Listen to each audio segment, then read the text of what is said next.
restore your dead to life. But perhaps I can give you justice in the name of our king.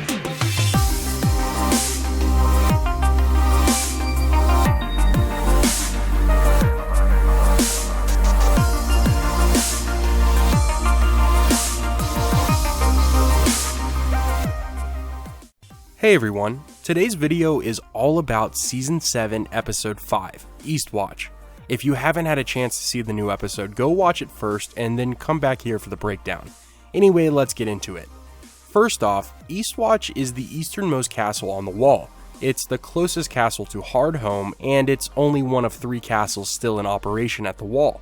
Think of it like this, there are 19 castles guarding the 300-mile wide wall, but the Night's Watch only have enough members to occupy 3 of them. Back in the day, all the castles were filled with honorable brothers of the Watch, but over time, the men sent to the wall were mostly criminals, and the threat of White Walkers returning became less and less realistic. Anyway, in the new episode, we first catch up with Jaime and Bronn in the aftermath of the loot train battle. Jaime lives. This has been a big question for the past week, because the last time we saw him, Jaime's heavy armor was pulling him under the water. The big takeaway here is Bronn still holds out hope for a big castle and a woman on each arm. I'm not really sure that's the way things are heading, but I guess we'll just have to wait and see. Also in the area, Dany addresses the enemy survivors from the battle. Among the men were Randall and Dickon Tarly. They refuse to bend the knee, so Dany decides to have Drogon burn them alive. 2 important things to note. Number 1, Dany may be becoming more like her father. The last time a Targaryen enforced their rule in Westeros, many men perished by fire. Wildfire. 20 years later, the Mad King's daughter is doing a similar thing to the Lords of Westeros. And number 2, Sam doesn't have to worry about his father getting revenge for taking the Valyrian steel sword, Heartsbane. Over at Dragonstone, Jon greets Dany and Drogon after they return from battle. In one of the biggest moments of the episode, Jon Snow touches Drogon.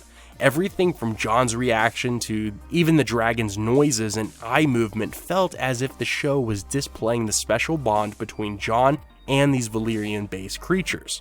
We've known for years that Jon would most likely have a unique connection to dragons, just like Daenerys, but up until now, it has only been speculation.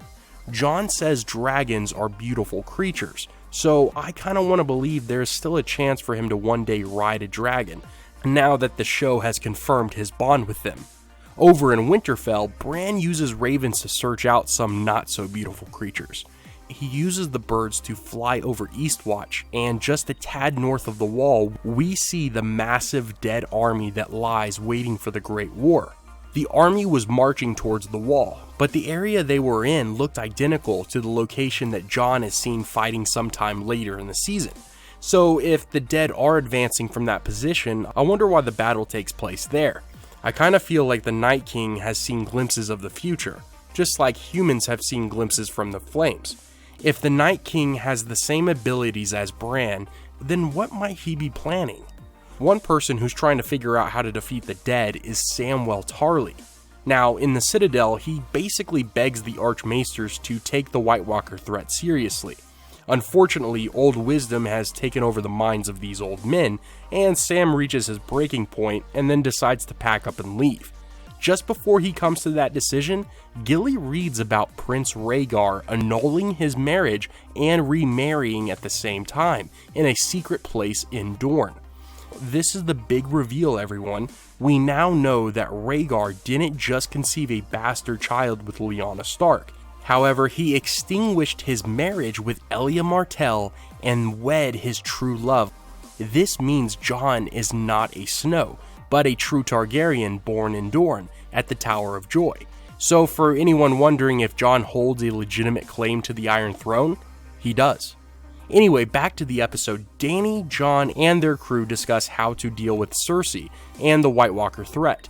They decide to capture a White because in doing so, they can learn about their enemy, and they can prove to Cersei that there is a bigger threat to be concerned with. For any of this to really work, Cersei has to agree to hear them out, so Tyrion has to go talk to Jaime. And this is when Davos reunites in King's Landing with Gendry. who has spent time becoming his father's son and preparing for a big future. Gendry no longer uses a sword, he now uses a warhammer, like the one his father was famous for using. We get to see him use it in action against 2 gold cloaks. Not too far away in the Red Keep, Cersei tells Jaime she's pregnant. Now, I'd like to hear your opinion on this. Do you think that she's actually telling the truth, or do you think maybe Cersei is trying to entice her brother to keep supporting her during these tough times? I also wonder what a pregnancy would mean from Euron's perspective, since he aims to marry her when the war is won. Moving north, at Winterfell, Arya is spying on Littlefinger, who in turn is spying on her. A little while back in the season, Littlefinger finds out that Maester Luwin kept records of all the scrolls that were sent via Raven. He planted a letter in his room for Arya to find. Here's what the letter actually said. "Robb, I write to you with a heavy heart. Our good King Robert is dead, killed from wounds he took in a boar hunt. Father has been charged with treason. He conspired with Robert's brothers against my beloved Joffrey and tried to steal his throne. The Lannisters are treating me very well and provide me with every comfort. I beg you, come to King's Landing, swear fealty to King Joffrey, and prevent any strife between the great houses of Lannister and Stark."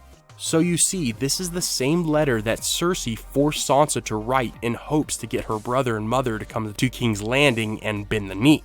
Now, Sansa didn't want to write that letter, she was forced to. But Arya doesn't necessarily know that. And that's why Littlefinger is trying to put conflict in between her and her older sister Sansa. If Arya believes Sansa actually tried to betray her family, Littlefinger can have Sansa to himself again. Because with the little sister there, Baelish can't have his claws in Sansa. My question is Arya really being fooled by Baelish, or is this part of her plan, making him believe that he's one step ahead of her? Finally, Jon, Gendry, and Jorah meet up with Tormund and the Brotherhood Without Banners at Eastwatch. Take a good hard look at this group, because as we know with Game of Thrones, at least one of these people will likely die during their time beyond the wall. Who do you think it will be? Let me know down in the comments. That's going to do it for today's episode. If you liked the video, be sure to like and subscribe. As always, have a great day, take care, and I'll see you tomorrow.